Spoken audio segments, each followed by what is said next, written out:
তো নমস্কার বন্ধুরা, এডুকেশন কালচার ইউটিউব চ্যানেলে তোমাদের স্বাগতম। যদিও গলাটা বসা রয়েছে, বাট আজকে যে টপিকটাতে তোমাদের সাথে কথা বলবো সেই টপিকটা নিয়ে কিন্তু বিশেষ আলোচনার প্রয়োজন আছে।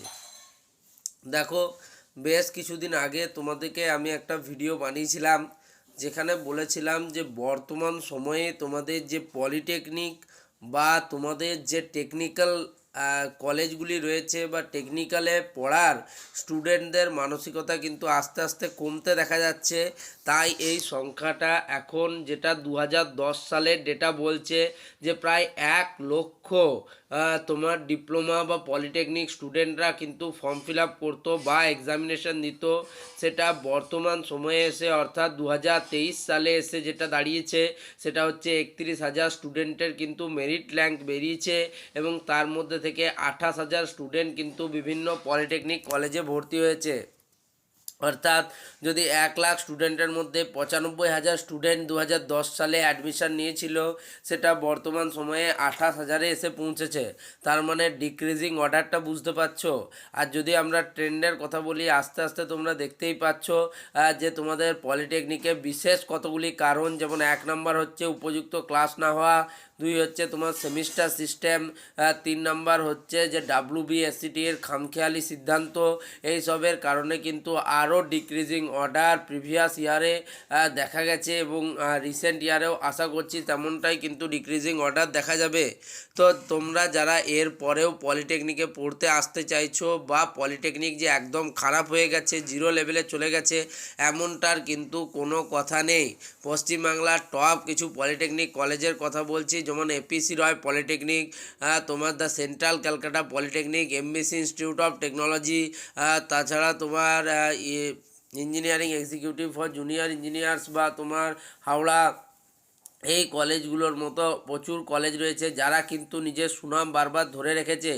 আর দেখো, স্টুডেন্ট কমেছে সেটা মানছি, বাট তোমার ধরো এপিসি রয় পলিটেকনিকে কম্পিউটার সায়েন্স অ্যান্ড টেকনোলজি এই ট্রেডটা পাওয়ার জন্য আগের বছর কিন্তু 300-400 র্যাঙ্ক করেও স্টুডেন্টরা কম্পিউটার সায়েন্স অ্যান্ড টেকনোলজি পায়নি। ফলে তোমরা যতই বলো না কেন যে তোমার স্টুডেন্ট কমেছে, কিন্তু কম্পিটিশান এভরি ইয়ার প্রচুর পরিমাণ বাড়ছে। ফলে এটাও একটা কারণ হতে পারে যে স্টুডেন্টরা এই ফিল্ডে আসতে চাইছে না, তারা কিন্তু পছন্দের ট্রেড পাচ্ছে না, ওই জন্য কিন্তু আসতে চাইছে না, এমনটা কিন্তু হতেই পারে। তো সেই হিসেবে তোমাদেরকে বলবো যে আজকের দিনে যে সমস্ত স্টুডেন্টরা পলিটেকনিক করছে না বা পলিটেকনিক নিয়ে যাদের আগ্রহ কম রয়েছে, তো তারা কি করছে। তো যে সমস্ত স্টুডেন্টরা দেখো পলিটেকনিক বা টেকনিক্যাল দিকে আসছে না, তারা কিন্তু বেশিরভাগ ক্ষেত্রে দেখা যাচ্ছে যে বিভিন্ন ধরনের নার্সিং কোর্সগুলি কিন্তু বিশেষ জনপ্রিয় হয়েছে, যেমন জেএনএম বা জেনারেল নার্সিং যেটা, তারপরে হচ্ছে তোমার জেনারেল নার্সিং রয়েছে, তারপরে তোমার ফার্মেসি কোর্স বিভিন্ন রয়েছে, যেমন হচ্ছে তোমার বি ফার্ম, ডি ফার্ম, এই কোর্সগুলির প্রতি কিন্তু তোমাদের জনপ্রিয়তা অনেক বেশি বেড়েছে রিসেন্ট টাইমসে দেখা যাচ্ছে।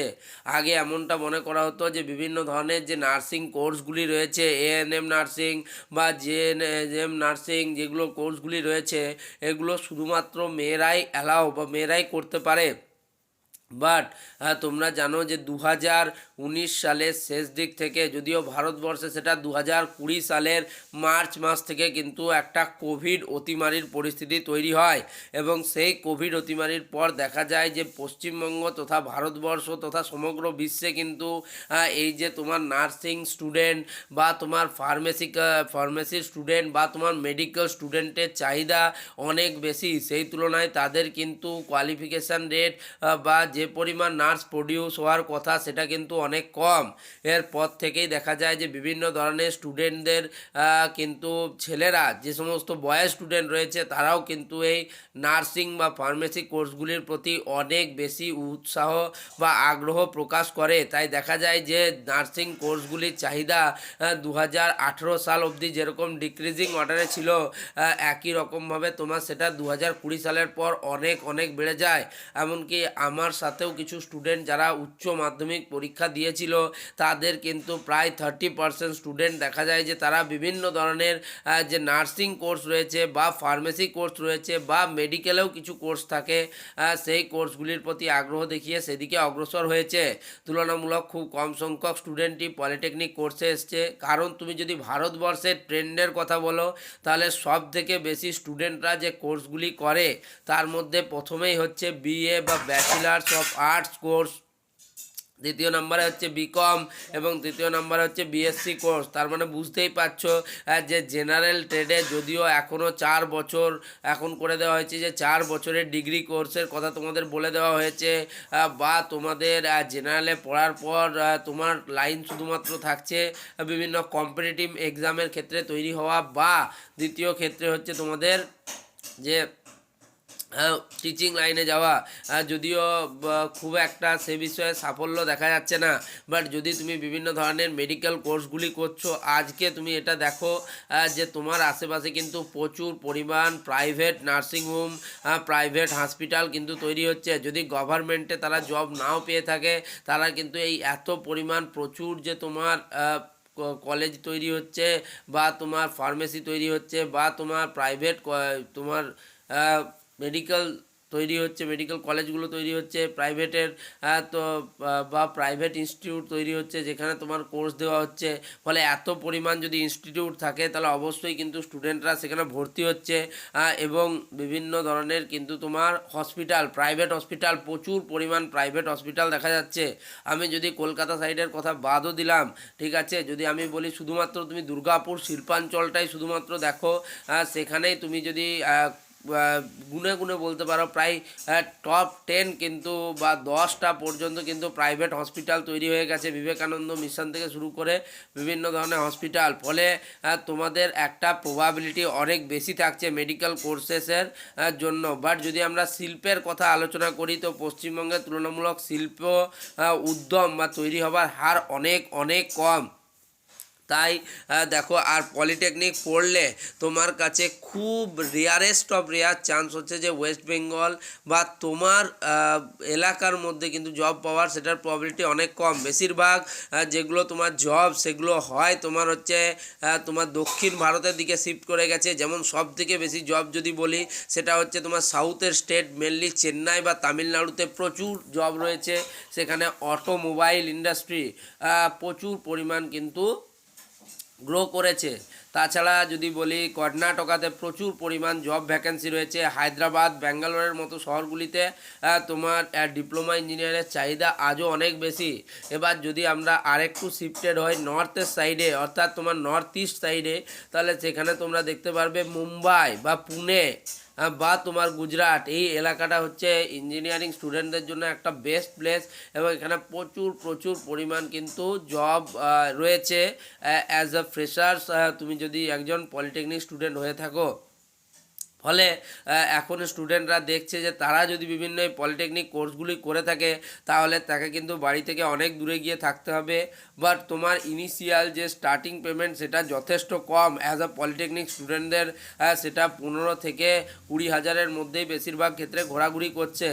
ফলে তাদের ক্ষেত্রে ব্যাঙ্গালোর বা কর্ণাটক বা তোমার তামিলনাড়ু এরকম জায়গায় গিয়ে সেই পরিমাণ টাকাতে সার্ভাইভ করা কতটা সম্ভবপর সেটা নিয়ে অনেকেই চিন্তায় থাকছে। ফলে তারা কিন্তু এই টেকনিক্যাল দিকগুলো থেকে একটু পিছিয়েই পড়ছে।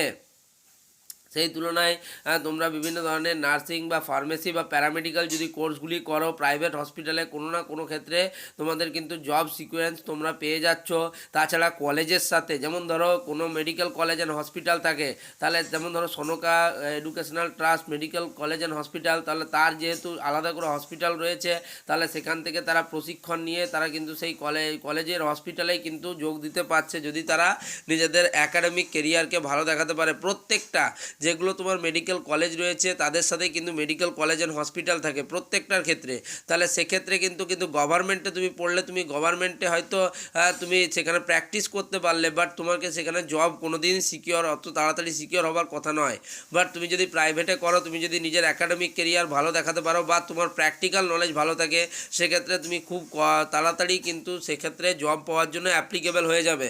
তাই বলছি যে তোমরা অনেকেই আমাকে প্রশ্ন করেছে যে দাদা, যেহেতু পলিটেকনিক কোর্সগুলির ট্রেন্ড কমতে থাকছে, তাহলে কোন কোর্সের ট্রেন্ড বাড়ছে? তাহলে আমি অবশ্যই তোমাদের বলে দিলাম যে বিভিন্ন ধরনের নার্সিং, ফার্মেসি এবং মেডিকেল, প্যারামেডিক্যাল যে কোর্সগুলি রয়েছে তার কিন্তু প্রচুর পরিমাণ তোমার ট্রেন্ডটা উপরের দিকে উঠছে। যদিও এটার মূল কারণ আমি একটাই বললাম যে 2020 সালে কোভিড অতিমারি আমাদের বুঝিয়ে দিয়েছে যে আমাদের দেশে তাদের পরিমাণ কিন্তু কতটা কম।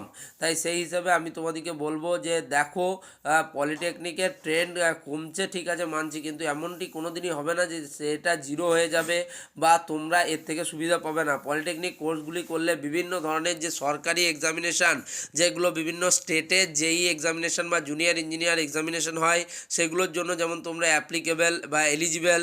তাছাড়াও তোমরা বিভিন্ন ধরনের এসএসসির এক্সামিনেশনের জন্য এলিজিবল হয়ে যাবে। রেলওয়েজের কিন্তু একটা বিরাট ভ্যাকেন্সি আছে।